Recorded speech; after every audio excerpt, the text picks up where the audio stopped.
साथ बातचीत करने के लिए बीजेपी के स्पोक पर्सन प्रेम शुक्ला जी जुड़ चुके हैं, पुष्पेंद्र कुलश्रेष्ठ मेरे साथ जुड़ चुके हैं और प्रतिमा सिंह मेरे साथ जुड़ चुकी हैं कांग्रेस से। सबसे पहले प्रतिमा सिंह जी, मैं आपसे समझना चाहती हूँ, हर दिन ये बात कही जा रही थी आप लोगों की ओर से कि वैक्सीन की कमी है, राज्य सरकारें क्या करें। आज प्रधानमंत्री ने साफ तौर पर कह दिया कि केंद्र सरकार राज्यों को मुफ्त में टीका देगी और 21 जून से सभी देशवासियों के लिए मुफ्त में टीकाकरण अभियान केंद्र सरकार शुरू करेगी। मुझे लगता है आज की बात से आपकी शिकायत दूर हो जाएगी। बात बताइए पहले, इससे शिकायत कहाँ दूर हो जाएगी? क्योंकि मोदी जी ने ये कहा कि मुफ्त टीकाकरण होगा। मुफ्त टीकाकरण होना था, ये तो पहले ही डिसाइडेड हो चुका था कि सभी देशवासियों को मुफ्त में टीका देंगे। क्या अपनी स्पीच में मोदी जी ने एक बार भी ये बताया कि अभी आपके पास कितनी वैक्सीन है और कैसे वो वैक्सीन आएगी और कितनी खेप जो है वो आने वाली वैक्सीन की? क्योंकि अगर मैं बात करूं मॉडर्ना की और फाइजर की, मुझे लगता है आपने सही से सुना नहीं प्रधानमंत्री का संबोधन। प्रधानमंत्री ने साफ तौर पे कहा कि 75%, समझिए, सुनिए मैम, ये जरूरी है, 75% जो वैक्सीन है वो केंद्र सरकार खरीदेगी और राज्यों को देगी। आपने क्या ये नहीं सुना संबोधन में? सुना, लेकिन वो 75% कहाँ से आएगी ये नहीं बताया ना मोदी जी ने। आप बताइए, मॉडर्ना कह रहा है, फाइजर कह रहा है, हमारे पास वैक्सीन दिसंबर तक की फुल हो चुकी है। 7 कंपनियां बना रही है टीका। मुझे लगता है ये भी आपने नहीं सुना। यही तो बात है ना, भ्रम कब तक फैलाएंगे भाई, अब बस करिए। मैं यही प्रेम शुक्ला जी, हर एक सवाल का जवाब प्रधानमंत्री ने दिया। प्रधानमंत्री ने ये भी कहा कि वो लोग जो भ्रम फैला रहे हैं वैक्सीन को लेकर, वो भोली भाली जनता की जिंदगी के साथ खिलवाड़ कर रहे हैं। फिर भी प्रतिमा जैसे लोग मानने को तैयार नहीं, लोगों की जिंदगी से खेलना इनका पुराना खिलवाड़ रहा है। देखिए, कांग्रेस जैसी कुकर्मी पार्टी का पुराना खिलवाड़ है देश की जनता की जान से खिलवाड़ करना। अब प्रधानमंत्री जी ने हर बात स्पष्ट बिंदुवार, हर चीज बिंदुवार स्पष्ट करने के बाद भी अब इनके भेजे में घुस नहीं रहा। पप्पू यूनिवर्सिटी में जो बच्चे पास हुए हैं, पप्पू विद्यालय के लोगों की समझ में नहीं आने वाला है। अरे पप्पू की समझ में नहीं आएगा, हम समझ गए ना। टप्पू और पप्पू की समझ में कुछ समझ में नहीं आएगा। पहले प्रेम जी को बात पूरी कर लेने दीजिए, मैं आऊंगी आपके पास एक करके। मैम एक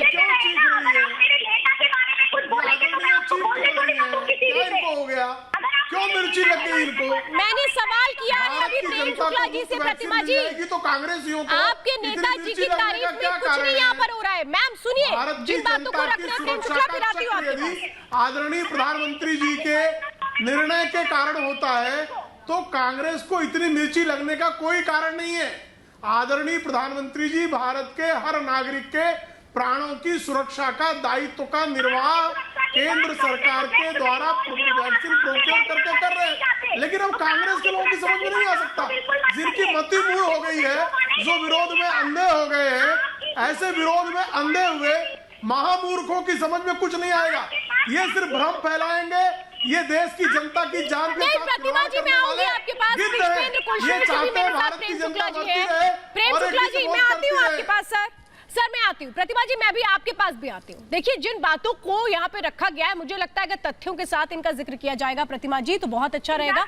चिल्लाने से कोई फायदा नहीं मैम, चिल्लाने से कोई फायदा नहीं है। मैं आप पुष्पेंद्र कुलश्रेष्ठ जी से समझना चाहती हूँ। पुष्पेंद्र जी, सबसे बड़ी बात जिस दिन से वैक्सीनेशन शुरू हुआ, यही कहा गया सबसे पहले कि भाई केंद्र खरीदे और राज्यों को दे। फिर ये कहा गया कि राज्यों को ही आप अधिकार दे दीजिए खरीदने का और उन्हीं को दे दीजिए लगवाने का। जब ये भी किया गया तब भी इस पर टीका टिप्पणी हो गई। आज प्रधानमंत्री ने स्पष्ट कर दिया है कि 75% वैक्सीनेशन वो खुद खरीदेंगे, वैक्सीन खरीदेंगे और राज्यों को देंगे। मुझे लगता है आज के बाद से तो कोई समस्या नहीं होनी चाहिए राज्यों को।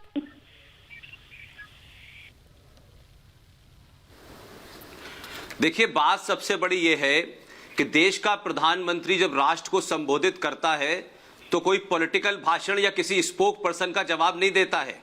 देश में जब वो संबोधित करते हैं तो दुनिया भर के तमाम तथ्य और फैक्ट के बाद वो बोलते हैं। ये कोई ऐसी बात नहीं है कि आपने कुछ भी बोल दिया। सुनिए सुनिए सुनिए सुनिए, आप अपनी राजनीतिक बातें करती रहिएगा।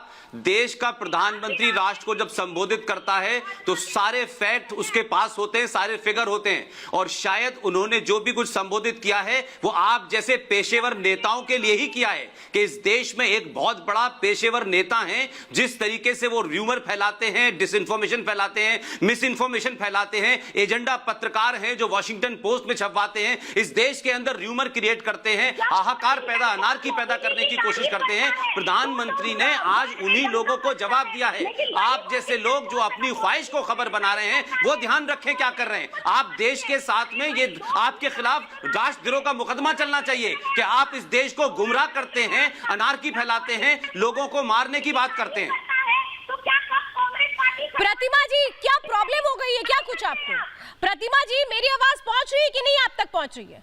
मैंने पुष्पेंद्र जी से सवाल किया है मैडम, पुष्पेंद्र जी से सवाल किया, उनकी बात पूरी होने दीजिए, फिर आ रही हूँ आपके पास। अरे लेकिन की बात आप कहाँ से करती है भाई? मैं आपके पास आ रही हूँ मैं। इतनी बेचैन मत होइए, इतना बेसब्री अच्छी नहीं होती। बात पूरी करने दीजिए पुष्पेंद्र जी को। पुष्पेंद्र जी बात पूरी करने दीजिए। मेरा मैं बार मैं एक ही बात कह रहा हूं कि इस बात का ध्यान रखें, किसी पार्टी का कोई प्रवक्ता हो सकता है, लेकिन प्रधानमंत्री जब राष्ट्र को संबोधित करता है उसके पास दुनिया के सारे तथ्य होते हैं, वो फैक्ट पे बात की जाती है। कुछ लोगों को लगता है कि वो अपनी ख्वाहिश को खबर बनाना चाहते हैं, तो ये मुमकिन नहीं है। लेकिन प्रधानमंत्री ने पहले सारे फैक्ट रखे और उसके बाद जिस एजेंडे पे वो आए, जो इस देश में पिछले 6 महीने से चल रहा है, सबको पता है कि किस तरह सेंट्रल विस्टा के बारे में झूठ फैलाया गया, किस तरह वॉशिंगटन पोस्ट और गार्जियन के अंदर खबरें प्लांट की गई, आपने इस देश के अंदर अनार्की पैदा करने की कोशिश की गई। तो मेरा कहना यह है कि कृपया राजनीति अपनी तरफ रखें। ये पेशेवर टाइप के जो नेता हैं, जो कोविड को कहते हैं यहां से निकल रहा है तो बंद कीजिए, वहां से निकल रहा है तो बंद कीजिए, जैसे लगता है कोई चूहे के बिल में से निकल रहा है, ऐसे मूर्ख नेताओं और सो कॉल्ड इंटेलेक्चुअल और ये जो पॉलिटिकल ड्रिवन एक्टिविस्ट है इस देश के अंदर, वो इस देश को अनार्की पैदा करना चाहते हैं, वो कोई भी हो। क्या प्रतिमा जी एक बात मुझे बताइए, प्रतिमा जी एक बात मैं समझ लेना चाहती हूँ आपसे, मुझे बस 20 सेकंड में बात पूरी करिए कि क्या राज्यों को वैक्सीन देना सरकार की ओर से मुफ्त में ये गलत होगा? एजेंडा छपवा करके नहीं, मुझे बता दीजिए, मेरे पास वक्त बहुत कम है, मुझे ब्रेक लेना है। प्रतिमा जी, अरे पहले शांत हो जाइए मैम। 5 बड़ी बातें मुझे बता दीजिए प्रधानमंत्री ने क्या बोली हैं, बता दीजिए मुझे। प्रधानमंत्री जी ने, हाँ मैं आपको बताती हूँ, सबसे पहले तो प्रधानमंत्री जी ने जिक्र किया, आप वेंटिलेटर्स का जिक्र किया, वेंटिलेटर का जिक्र तो कर दिया, लेकिन ये बताना भूल गए कि केयर फंड के जितने वेंटिलेटर हैं उसमें मैक्सिमम 80% वेंटिलेटर खराब है, और बिना पर पीएम केयर फंड का तो वेंटिलेटर। और फिलहाल मैं अभी इस वक्त बड़ी खबर का रुख कर रही हूँ, फिर मैं आती हूँ आपके